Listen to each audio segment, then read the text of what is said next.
Hi everyone, I'm Aisha from Balanced Mind. I'm going to be discussing a very sensitive subject, which I know many people have known someone who has gone through this. This is part one, as it's a massive subject to cover. So I'm going to do it in two parts. This is part two, and in December I will do this is part one, sorry, and I will do part two in December. The reason I'm doing this live about suicide in men is to try and educate people and to prevent it, because the suicide in men's mental health is quite high.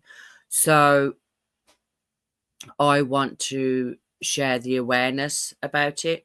Now, I know quite a few people who I know somebody who's gone through this and has taken their own life. And it is such a sad thing to hear about, and it's still rising. I really want to basically get that percentage down, so I don't want it rising anymore. So this is one of the reasons why I do this live. So I'm just going to wait till people come on, and I will get going. I will give another 10-15 minutes and see how it goes. Hopefully I'll have a few more people jump on, because I think this needs to be addressed. It really does need to be addressed, because it's such heartbreaking.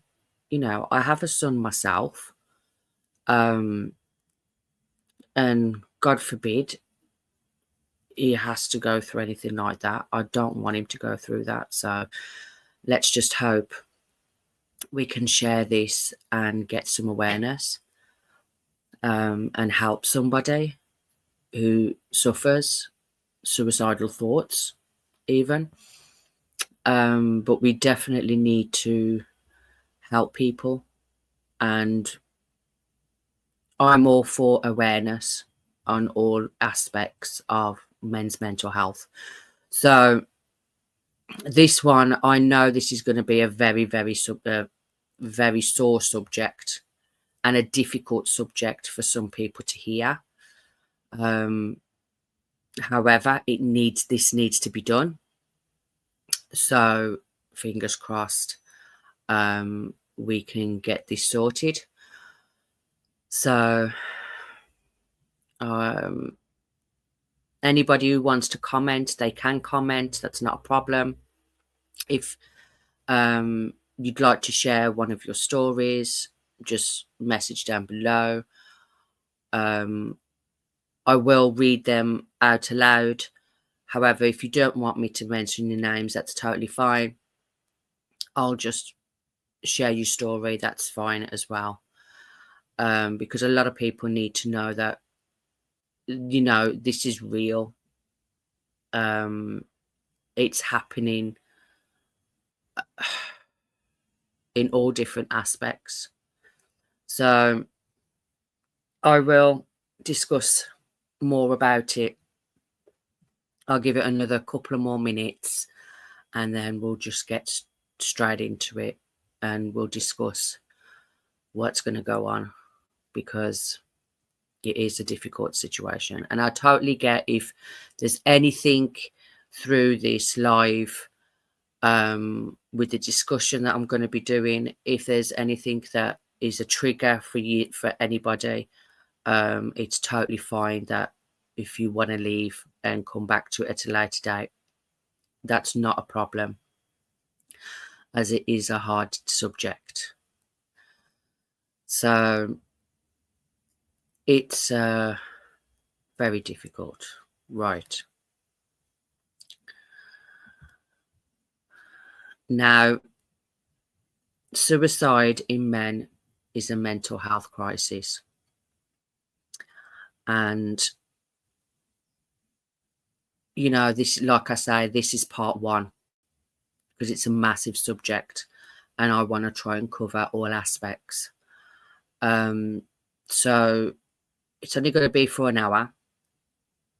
So if you know anybody who's going through this, you can always add them to the event.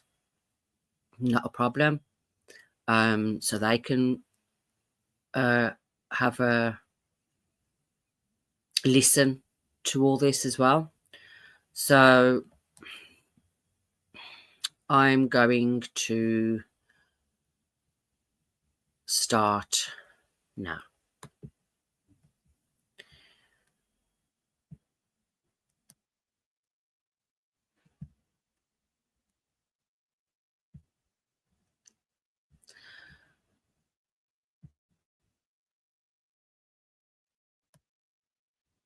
Here is a list of what I will be discussing in the live.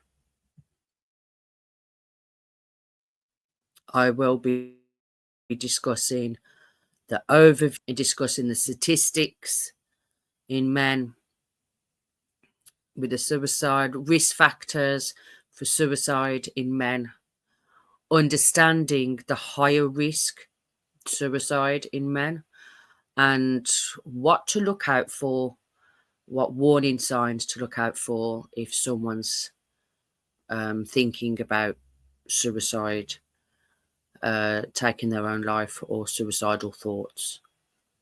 So this is going to be quite a sore subject, which I totally get.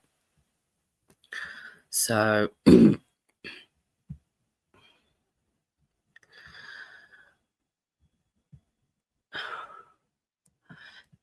key factors, well, the overview, suicide in men. When men are asked a question, and the question is why they don't speak up about their mental health, or anything along them lines, 40% said they've learnt to deal with it. 36% said, I don't wish to burden anyone. 29% said they're too embarrassed. And 20% said there's a negative stigma around this type of thing. Well, this is the whole point why I do these lives, and I basically do it for men's mental health, because I want to get rid of the stigma around men's mental health, because this is getting beyond the joke now, that a lot of it is to the fact of how they're brought up, because men are brought up as boys not to show feelings, not to ask for help, just get on with it. And I feel for that. That's just like, no, you've got to be masculine, you've got to be this, you've got to be that. And that's not the case.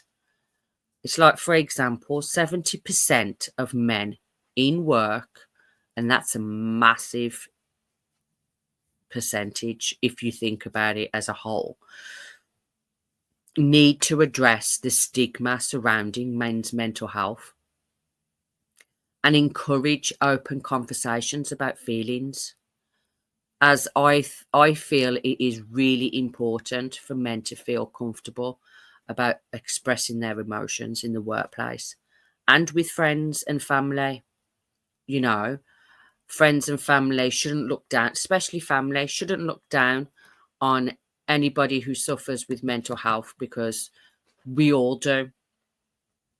But, you know, they should know they won't be judged for sharing their thoughts and feelings, because their thoughts and feelings are important, because at the end of the day, they're human, just like myself and everybody else.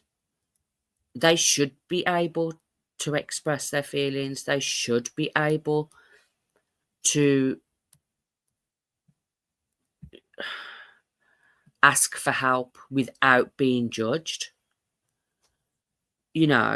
For example, it is all about how men are pressured to man up, and also, in childhood, they've been told, oh, boys don't cry and all this. And it's difficult. And because of this, it's led to 40% of men not speaking about their feelings or mental health to anyone, even though about 20% are suffering from anxiety, stress, and even depression.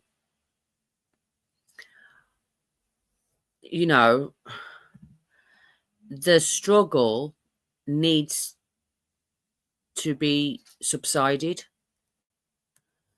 because mental health in men can be a cause from several effects, such as substance abuse, economic stress, cultural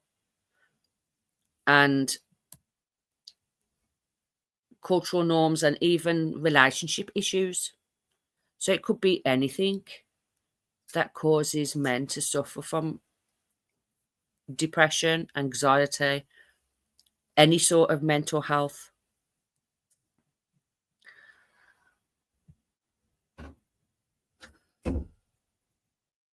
Suicide statistics in men.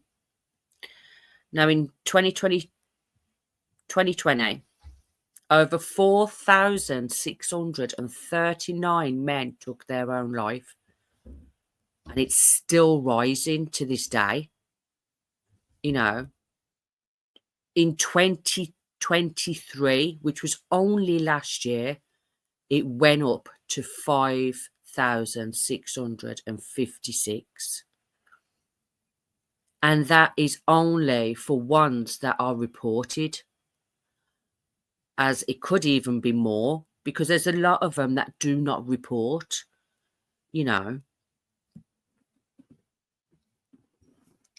And it's hard when people don't report it.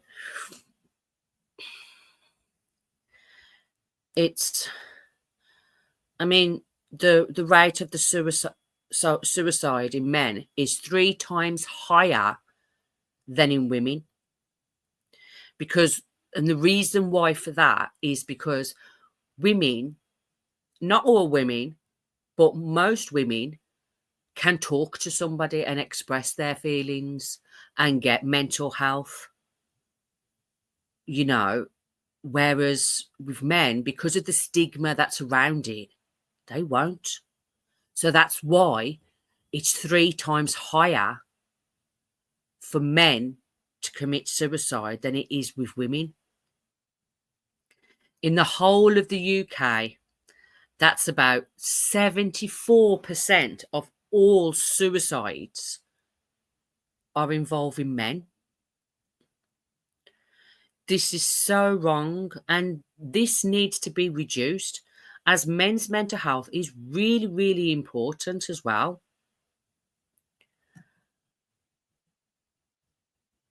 It's and like I say, it's still rising. It really is. I mean, suicide by men are aged between 45 and 64. Sorry, excuse me. And that's between 75 and 80% of the men population. And that's huge. Absolutely huge.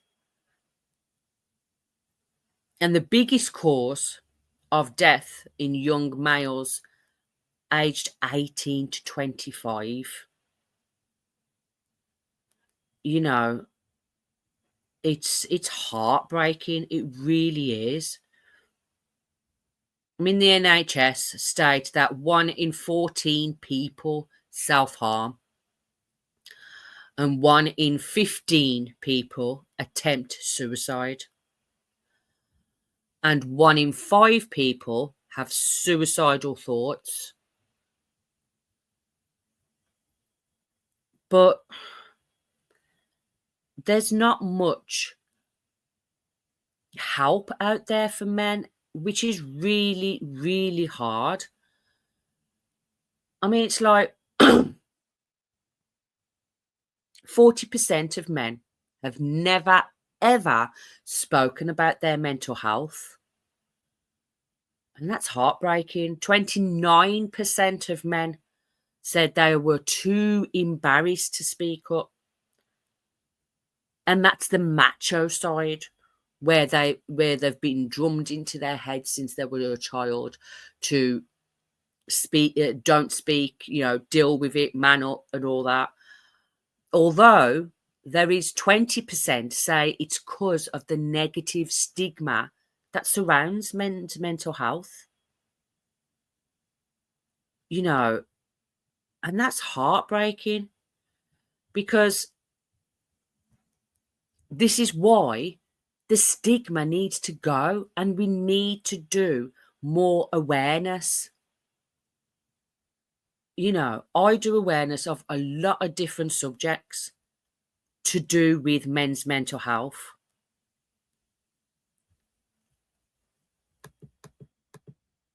Suicide rates among men in the UK alone continue to rise, with one person taking their own life every 40 seconds each day.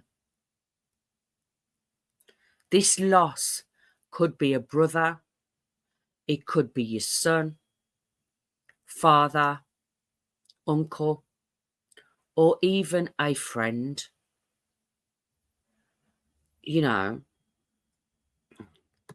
And it's heartbreaking, because I know the NHS, when you phone, I mean, individuals, if they have a mental health crisis, they're supposed to ring 111 for assistance with mental health concerns, right? But they're frequently advised to go to the A&E and request to see a crisis team. Now, that's really harsh for me. I mean, it's a good idea, but for example, there was one time me and my daughter, we went to the A&E because we was there for several hours. I mean, my daughter's okay, but at the time she was having some stomach pains and stuff. But that was fine. We was there several hours. Once we were seen, we were waiting outside for a taxi to come back home. And I'm not kidding. This poor man, he was homeless, and he approached me expressing his discontent with the prolonged wait to see the mental health crisis team due to his suicidal thoughts. He had suicidal thoughts, and he'd been there all day and nobody had seen him. And I think that's disgusting. He indicated to me that he'd been waiting for approximately 8 to 10 hours without any response. Yet realistically, suicidal thoughts, that could have led to him taking his own life at the A&E, and it would have been their fault. But it's so wrong that the only assistance I could offer him was a set of 3 numbers to contact. That's all I could give him. But I'd listened to him, and I'm hoping that made a difference. Because like him, I was deeply disappointed with the service provided by the NHS. The crisis team must attend to individuals in urgent need without undue delay, whether they're busy or not, because suicide is a big thing to talk about, and it just disheartened me. I just could not believe that poor man. He was homeless and he was having suicidal thoughts. The 111 told him to go to the A&E. Went to the A&E, waited so many hours where he could have took his own life. And no one responded. No response for the delay either. Now, to me, that should have been urgent because of it being suicidal thoughts. But, I mean, I understand in some way that the NHS is understaffed and underpaid. But the mental health team should still have been there for him. But I'm hoping that with him talking to me while we was waiting for the taxi, I'm hoping that helped him. Because sometimes I just want somebody to listen.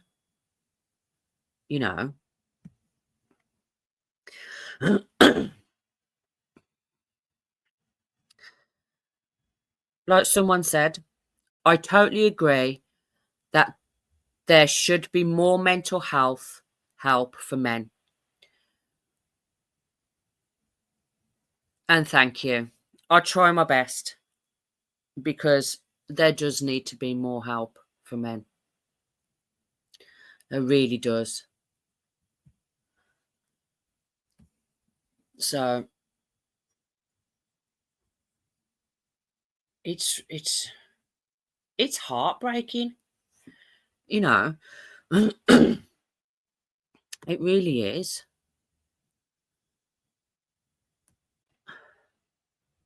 Well, now I'm going to be talking about risk factors of men for suicide in men. Because, as you know, mental health can be depression or anxiety. Substance abuse, alcohol or drug increases risk of suicide in men. Economic stress, for example, financial problems or unemployment, or if they've lost the job. Cultural norms, because every culture is different. Some culture, they're down with opening up about the mental health and stuff, but other culture, it's a no. So they are discouraged from expressing emotions and seeking help. Relationships can be another one, with divorce and family conflicts. So it's like substance abuse. Many people drink excessively to cope with the symptoms of depression or anxiety. Although it may provide temporary relaxation, alcohol is a depressant that can worsen symptoms over time. So sometimes if you go out for a drink and you just have a few drinks with your mates, you know, for one night and you're fine after that, that's totally fine. But if you wake up the next day and you want more drink and so on, and then so on, if it gets to a stage where you're drinking every single day, every hour of the day or every minute of the day, you're going to end up turning into an alcoholic, unfortunately. And obviously that plays a massive part when it comes to mental health. Financial problems. This can be during particularly intense pressures of life. You know, various factors contribute to men's increased vulnerability to suicide. Men often see themselves as failures if they are unable to provide for their families. About 30% of men who commit suicide is because of finances. But then there's 32% of men who commit suicide who work. And that's heartbreaking too, because it's not really something, you know, I mean, we all suffer with financial problems and financial difficulties because the prices go up, you know, the cost of living and all that. And everybody goes through that. However, because men are supposed to be the breadwinners and men are supposed to do this, and no, I think that's so wrong. But because it's been branded into them since childhood and, you know, within their family values as well, that's why they think it's they don't feel good enough. Like cultural norms, like I say, some cultures view mental health through medical perspectives, while others see it through a spiritual or religious lens. So that's kind of a difficult one as well, because like I say, some cultures accept mental health and they see it through different aspects, whereas there is other cultural norms that don't accept it, and it's against their religion or anything like that. So it is a difficult one. Relationships.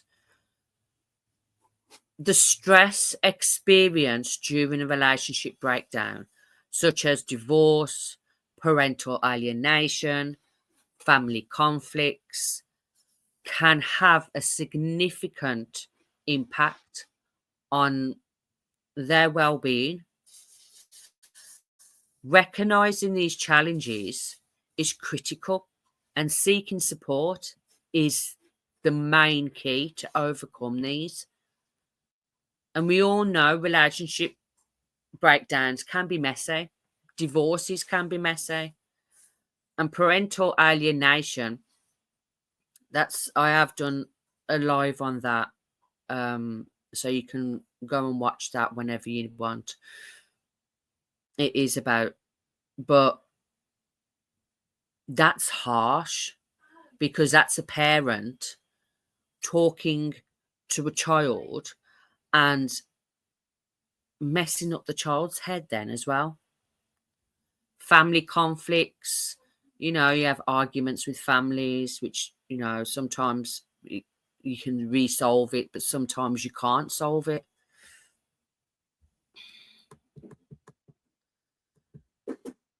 It can also be underlying mental health disorders that have not yet been diagnosed. So another factor is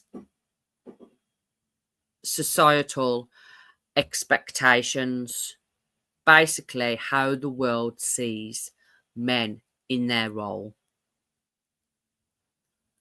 you know, so that's kind of because a lot of this, because men won't go and seek help, which they should, because it could be the fact of you've got a mental health disorder that just hasn't been diagnosed yet because you haven't been to the GP to get it diagnosed.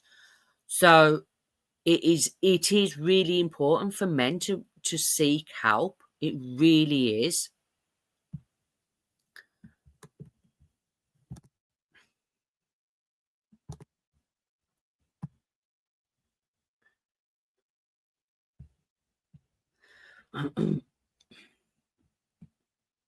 Understanding the highest suicide risk in men. The primary cause of suicide in men is the stigma surrounding men's mental health. This stigma discourages many individuals from seeking the help they need. Therefore, it is critical to address this stigma and create an environment that encourages men to open up. For them to, for us to encourage men to open up, it would be so much, the suicide rates will be going low, mental health issues will go low, because people are getting the right help that they're supposed to be getting. This will ultimately improve their well-being. It really would. Increasing awareness of suicide prevention is vital, as society often avoids open discussion on this topic, and I don't understand why, because no topic should be avoided when it concerns mental health. And this attitude must change urgently. It really needs to change urgently. Because it's like what it states. Suicide prevention is often overlooked due to the lack of awareness. And I'm sorry to say, but so is men's mental health. Men's mental health is being overshadowed. It's not being looked at properly. And that's so wrong. Yes, we understand that you can get, you know, things like Samaritans, and that, but you only get a certain amount of time to talk to them, and then you're back to square one.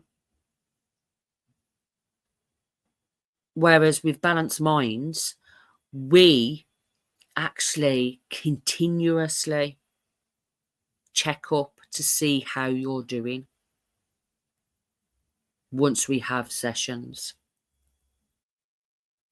You get personalized sessions as well, because every individual is different and needs help in different aspects of their life.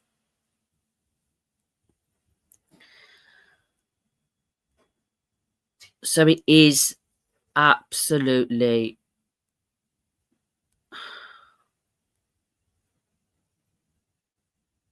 important to seek help. It really is.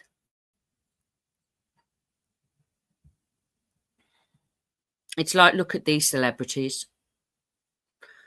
What do these celebrities have in common? I'll give you a few minutes so you can think about it, comment. But what do these celebrities have in common?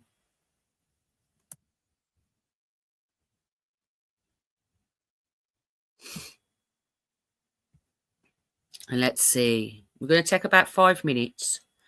Let's see if anybody can answer.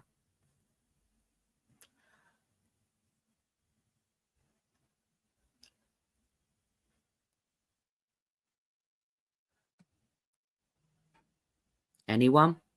Because there's Robbie Williams, Keith Flint from Prodigy, Chester Bennington from Linkin Park. Yes. Chris Benoit from WWE. And Stephen Boss. He was a dancer and an entertainer.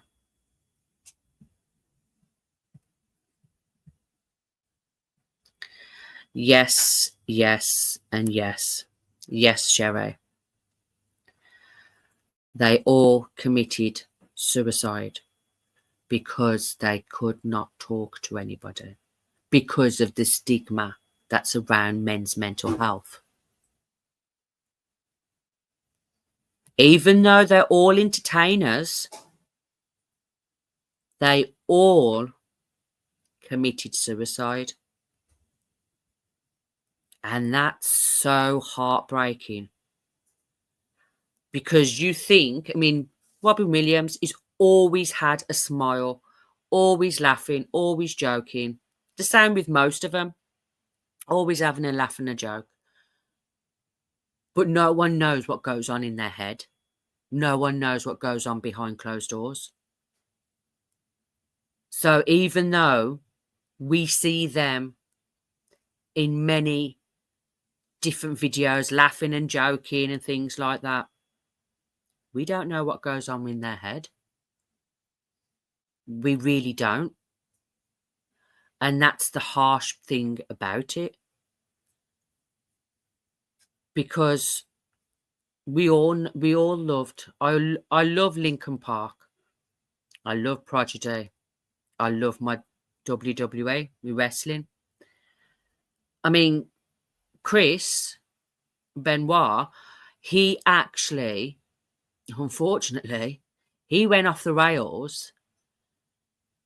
Yes, he committed suicide. However, he killed his own family first, and then he committed suicide.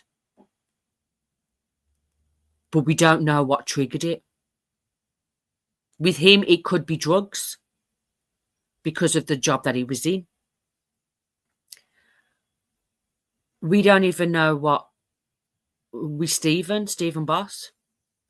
With Stephen Boss, he was always laughing and joking. And, you know, he was a dancer as well. And he was brilliant. I've watched a few of his things, but it was like a shock to me when I heard about it. It's like, wow. But even his own wife didn't know the signs, didn't see anything wrong. You know, the same with Chester. His wife didn't see any. The night before he committed suicide, he was fine with his family. You know, he was having a laugh and a joke with his family, and then the next day, he just committed suicide. Something clicked in his head, but we just don't know what. Same with Robin Williams. With Robin, he was all, you know, laughing and joking and sorting things out with his family, talking to his family. Next day, committed suicide. And that's because it really did. It's society. It really is. And that's the correct answer. They all committed suicide, which is heartbreaking, you know. But this is why the stigma needs to go. because the stigma around men's mental health is killing them. It really is. I mean, Jonathan, he was an actor. I've seen him in a few films when he was a kid. Killed himself.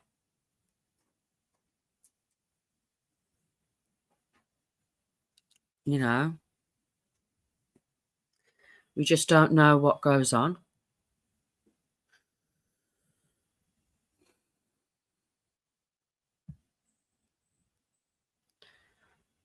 Now, here are some warning signs to look out for if you know anyone who goes through mental health problems. Because it's important to recognize the warning signs that may indicate someone is experiencing suicidal thoughts, as these feelings can be difficult to detect. They really can. However, if you are concerned about someone, pay attention to their behavior and watch for the following signs.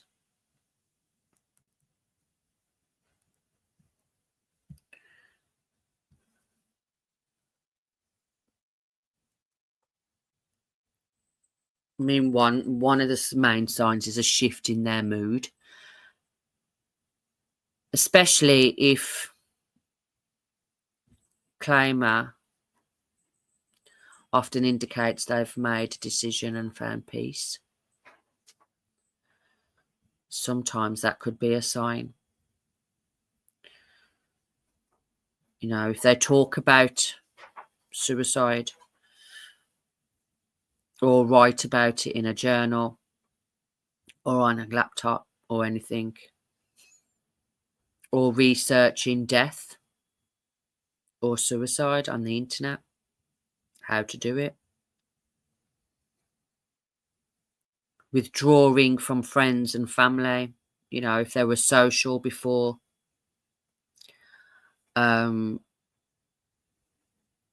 what's changed since, you know, if they stop going out with friends and family and they stay in all the time, that could be a sign of suicidal thoughts. Even if they start saying goodbye to friends and family, and you know, there's a lot of signs to look out for. So it is really important. It really is. For example, if someone starts writing a letter and you received a letter of one of your friends or your family and whatever, and it states a lot of things about their life and they say goodbye at the end of it, try and get to them as soon as possible, because they could be having the suicidal thoughts. You know, extreme levels of despair or hopelessness about life. For example, if they say, "Oh, I can't be bothered to do that. I'm hopeless. I can't do nothing right in life. Everything's going wrong. What's the point to me being here?" Another sign. Excessive alcohol use and drug abuse, or drug abuse, either one. If they're doing it excessively, they're thinking about suicidal thoughts. They're not bothered. Because when someone goes through suicidal thoughts, it's hard for them to be around other people. It's hard for them to ask for help.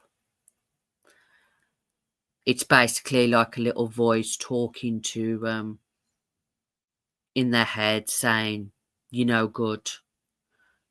Everybody will be better off without you. Just do it. Just do it." And it's like, no. Even if, purchasing something that could be used for suicide, such as rope, knife, pills, guns,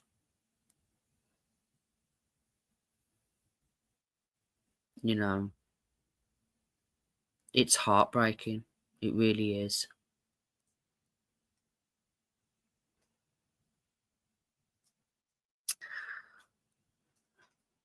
Okay, let me answer to one of these comments. A comment said, I saw a documentary on Robbie Williams, and as he was becoming more famous, he was always wondering if he was good enough for all his films.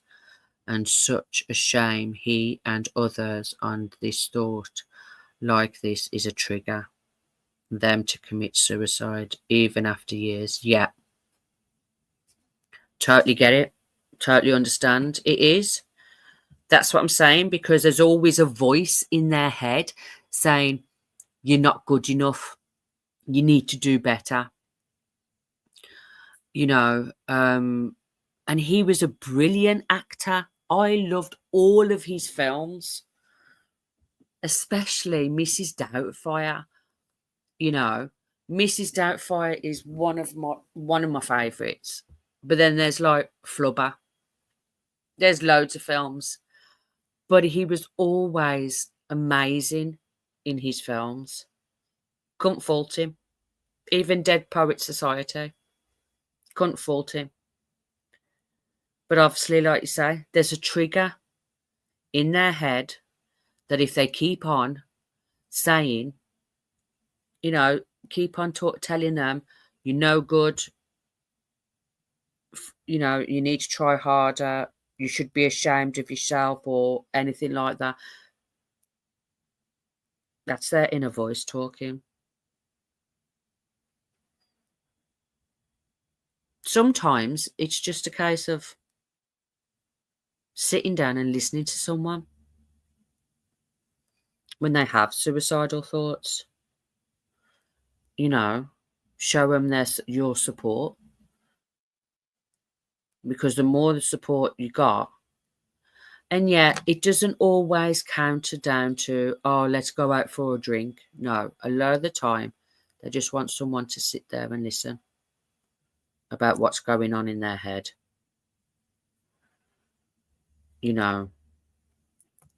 That's the hardest thing. But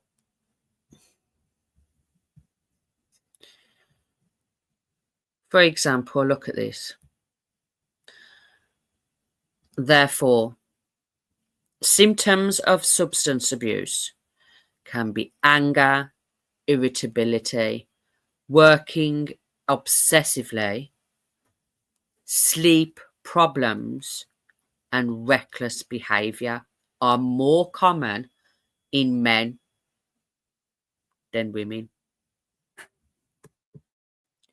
Looking for signs of behavioral changes such as withdrawal or substance abuse, be aware if they are expressing feelings of hopelessness or irritability, because that's really important. It really is.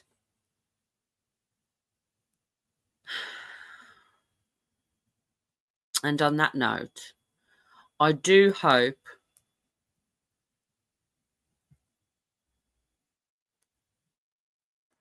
that this has helped somebody or opened your eyes up to what to look out for if you know someone who's going through this, because I really want to prevent any more suicides. I mean, it's still rising and it shouldn't be rising, but it does all come down to the stigma around men's mental health, and it needs to be evacuated, because men suffer too. A lot of people don't listen, and a lot of people just brush it off when someone says, oh, I'm not feeling too good. I'm not, sometimes I just want someone to talk to or listen. Just sit there and listen. You don't have to fix them. As long as they know they have been heard, that's the main thing. Because they need to be heard. They really do. And, I hope it has helped someone. And I will say, thank you so much for watching part 1. I really appreciate it, because I know this is a hard subject for quite a lot of people. And I want to extend a heartfelt thank you to everyone who joined me today. I understand that this is a sensitive subject, and my thoughts are with anyone who has lost a loved one to suicide. And if you have any questions, my inbox is always open. And once this goes up, you can share it as much as possible to help awareness. And I hope that helps somebody not to commit suicide, not to take their life, because everyone matters, and they really do. So thank you once again for being a part of part 1. I really, really appreciate it. I really do. So thank you so much. And I hope everyone a nice night. Thank you all. And thank you for sharing. But anything that you want to extend, you're more than welcome to inbox me. And I'll answer as many questions as I can. If you know anybody who's, or even if you're going through this, if you're watching this and you're going through this, inbox me. Balanced minds is very important. It really is, because I like to get rid of the stigma around it, because it is really important. I mean, we offer personalized mental health therapy. So it's basically for your personal use only. Nobody else. Everyone goes through therapy differently. Everybody needs therapy in different ways. Certain things will work for others. Certain things will work for everybody else. So anytime you want, just go to the website, check it out. It's, up and running. There is a free consultation. Everything's confidential. No one gets judged, because you matter. So if you don't want the consultation, that's totally fine. If you want to just book a session, why not? Book a session, message at WhatsApp, and we'll book you a session in. So thank you again for for joining me, and I will speak to you all soon.